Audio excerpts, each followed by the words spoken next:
I paint places that just want to be, places that I would like to sit down and spend a day. I love sitting by rivers, and that's what most of my paintings are about. I grew up in Ohio, and my mother loved the West. And the first time I saw the Comanche Valley on the west side of Rocky Mountain National Park, I thought it was maybe the Garden of Eden. And we moved to Denver when I was about 18. And never, when I went to the mountains, I was never ready to leave. You know, I'd be stumbling down the trail, looking back over my shoulder at where I'd come from because I didn't want to go home. I just always wanted to be in the mountains. I grew up around art. My mom and my aunt, her sister, were both oil painters.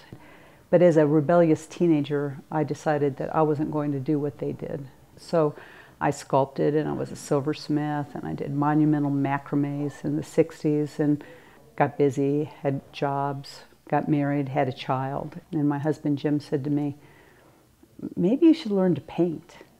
Being an artist, challenging, interesting, difficult, but rewarding and satisfying. We moved up to the mountains in 2000 when the home was finished, and I've been inspired ever since.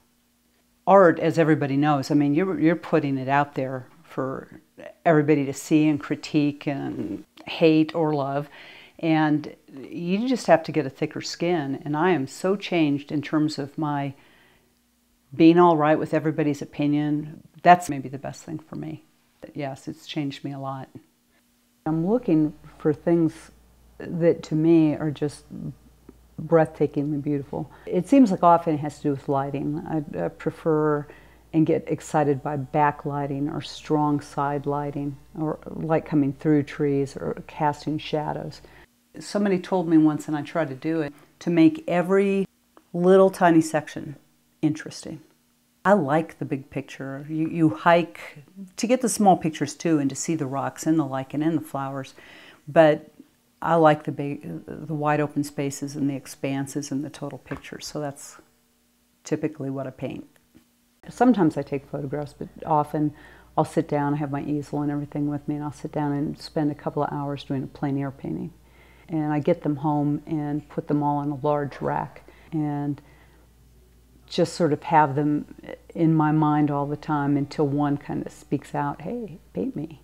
I use the plein air paintings and photographs combined with maybe some sketches to put together a larger studio painting. I paint the colors that to me are beautiful, as opposed to possibly the colors that I actually see. And I paint the colors that are how I would describe the scene verbally. Oh, brilliant yellows and a touch of red and orange and teal. It's all a description of the scene. I think that artists become visual historians almost by accident, but I've discovered that there are places that I can't paint anymore because of pine beetle or development, things that are so changed that were standbys for me to go and paint, that the trees are gone now.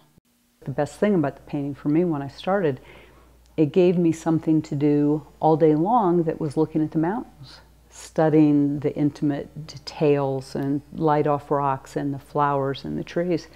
And I got to look at beautiful things all day. So that's the best thing about painting for me and why I keep doing it.